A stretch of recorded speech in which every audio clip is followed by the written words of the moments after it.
এবার ইসরায়েলের প্রধানমন্ত্রী বেনিয়ামিন নেতানিয়াহু নিজের গদি টিকিয়ে রাখতে গাজা যুদ্ধকে কাজে লাগাচ্ছেন এমন অভিযোগ করেছে ইসরায়েলের আইনসভা সিনেটর সদস্যরা। এদিকে জোরপূর্বক ফিলিস্তিনিদের অন্যত্র সরে যাওয়ার নির্দেশ জারির পর ইসরায়েলি বাহিনী হামলা অব্যাহত রেখেছে গাজার বিভিন্ন শহরে। হামলায় কমপক্ষে ৭৩ জন ফিলিস্তিনি নিহত হয়েছেন। গাজাবাসী প্রতিদিনই সাক্ষী হচ্ছে নতুন নতুন মৃত্যুর মিছিলে। জোরপূর্বক ফিলিস্তিনিদের অন্যত্র সরে যাওয়ার নির্দেশ জারির পর গাজা জুড়ে ৫০ বারের বেশি বিমান হামলা চালিয়েছে দখলদার ইসরায়েলি বাহিনী।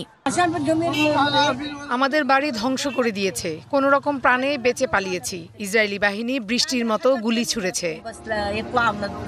ইসরায়েলি হামলায় গাজায় আরও অন্তত ৭৩ ফিলিস্তিনি নিহত হয়েছে। দেইল আল বালা এবং আল আকসা শহীদ হাসপাতালের হামলায় কয়েক ডজন ফিলিস্তিনি আহত হয়েছেন।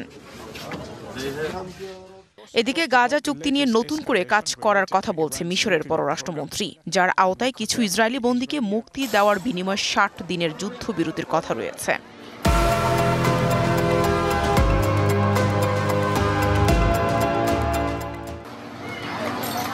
অন্যদিকে ইসরায়েলের আইনসভা সিনেটের সদস্যরা প্রধানমন্ত্রী বেনিয়ামিন নেতানিয়াহুর বিরুদ্ধে অভিযোগ তুলে বলেছেন, তিনি তার দুর্নীতির মামলার অবসান ঘটাতে গাজা যুদ্ধকে ব্যবহার করছেন।